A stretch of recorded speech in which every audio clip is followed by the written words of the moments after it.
morning and welcome back to Brodeur. We are at week 6 at home learning, which means we are ready to wrap up this school year and finish off. But before we do that, we need to get through our remaining assignments that we have this week. So let's get rolling. Today we're still in our final unit of transformations. We've done translation, we've done reflection, but today we're also going to do reflection one more day. Now you may be thinking, what else do we have to do with reflection? Well, that's a good question. Let's take a look at our learning intention today.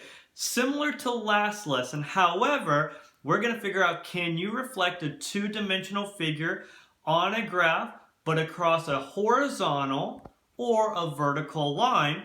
And of course, understand that the original two-dimensional figure is congruent to the second reflected figure. Now you may be thinking, well, Mr. Brodeur, we reflected across the x-axis and the y-axis last time. Weren't they horizontal and vertical lines? Well, that is true. The difference, though, is today we're not going to just reflect across the x and y-axis. We may be reflecting across a line that falls off of an x or y-axis. So let's take a look here so we can see what we're dealing with today. Now, we're going to take a look at these. Now, you may be thinking, Mr. Brodeur, each of these are one of the 4 questions, or I guess 3 of the 4 questions that appear that you need to complete. And that is true. I thought these were very good questions. I didn't want to go away from them. So this one right here, the one we're going to start off with, that one we're going to go through in its entirety. We're going to talk about the whole one. The second one, we're going to start off a little bit, but I'm going to let you finish. And the same with the third one. But I really like the questions, and I feel like they have great aspects that I want to make sure we get across and that you can feel very confident after watching this video. Now, let's talk here. Reflection across x equals -3. Like I said, it doesn't say the x or y axis, it says x equals -3. Now, I'm not going to spend too much time going over exactly like how to graph x equals -3 and why we do it that way, because that goes back to graphing and you can go back and watch your graphing video. However, I'm going to just kind of show you the quick way I would go about graphing this line and figuring out where our line of reflection is. Right here, I'm going to go to x equals -3. So on my x-axis, I'm going to find where -3 is. So I'm going to start at my origin. We know the negatives are on the left of our origin for our x-axis. So I'm going to go -1, -2, -3. So boom, right there. That's where my point's going to be. But we need to find what the line's going to look like. Now, we know our line is either going to be vertical, straight up and down, or sideways, meaning horizontal. With x equals -3, if you have x equals a number for your equation, that is actually going to give you a vertical line straight up and down. So I'm just going to highlight where our line of reflection is going to be. Now we can get rolling and we can go and pretty much do what we did before with reflecting across the x and y axis. Now some people might be thinking, wait a minute, Mr. Brodeur, we didn't have any of this funky stuff where the line of reflection goes straight through the image.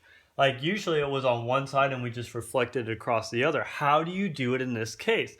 Well, sometimes this happens and that's okay. What that means is I would just start on one side. I'm going to just start on the side with W and S. You don't have to. You could start on I and P, but I'm just going to start with W and S. And since W is on the right side and it's 1 away from our line of reflection, I'm now going to go 1 to the other side because it needs to reflect across this line. And then I'm going to do W, but make sure you have those primes. That's very, very important. Okay. Similarly, I'm going to do the same with S. S is 1 away from my line of reflection. So now I'm going to go 1 away the other way, or 1 unit away the other way for my line of reflection. Notice I got my W prime, I got my S prime.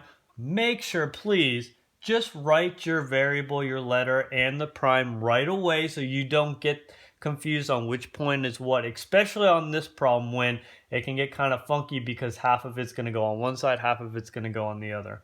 Now, we've done these. I'm going to go over to I and P. Now, don't freak out. Some of you guys might be thinking, well, wait a minute, wait a minute, Mr. Brodeur. This I, we got 1, 2, but now I got to go to the other side, 1, 2, and put I over here. That just seems weird to me because these are on the left side. This is going to be on the right side.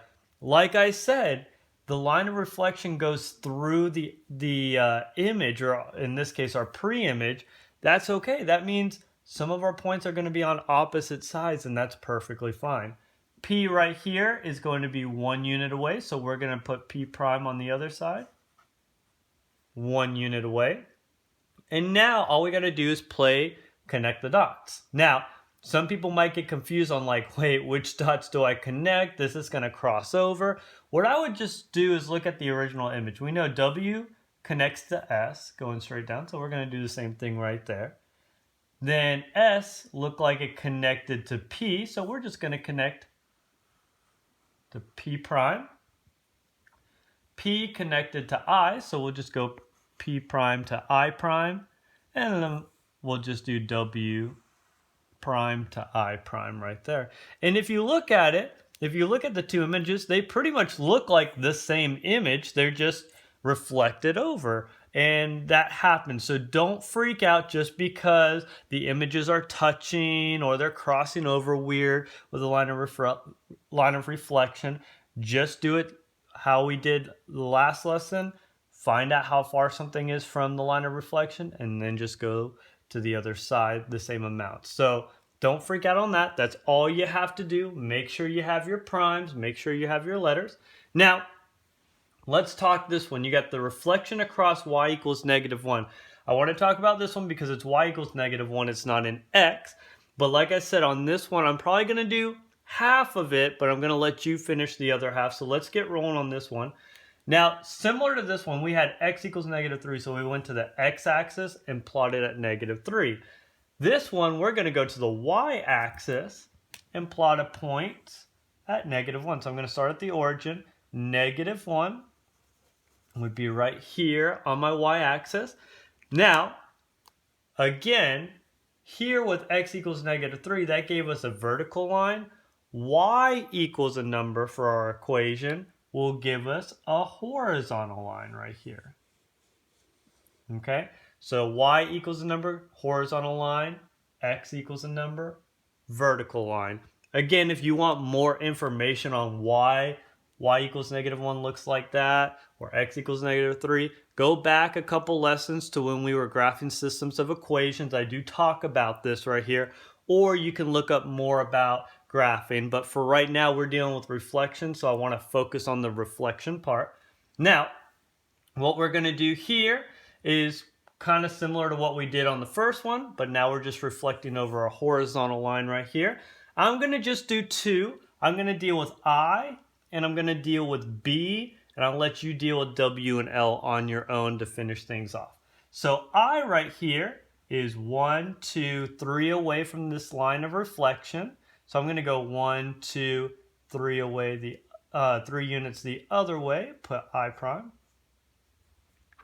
And then B right here is 2 units away, but we have to go above the line of reflection with B because it's already below. So we're going to go 1, 2, and put B prime right there.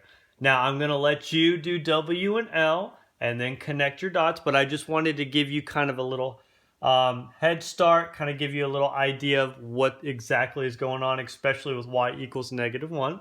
So finish up this one. I believe you also have another one where you have to create and draw a line and then reflect. But let's talk about this last one right here.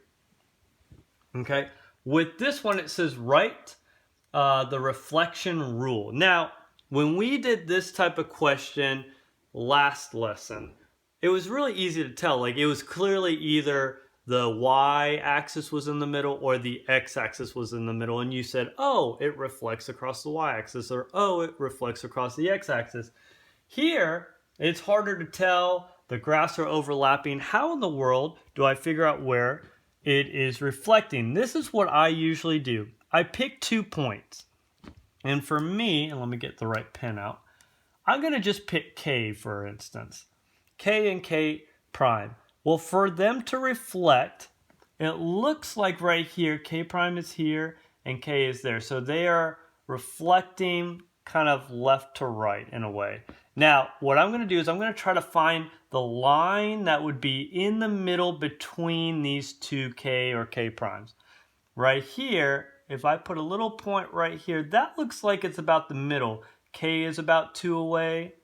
K prime is about 2 away. So this looks like it would be the middle line. I'm also going to look at P right here and P prime. If I put a little point right there, P is 1, P prime is 1. And then that would also work with R and R prime. So it looks like I would actually have a vertical line going up and down right there. And that would be my line of reflection.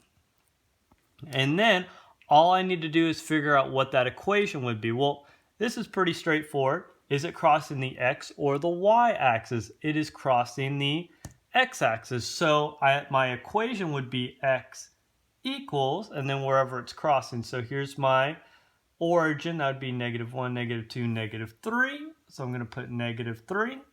And then all I have to do here is just write kind of like what we wrote here, reflection across.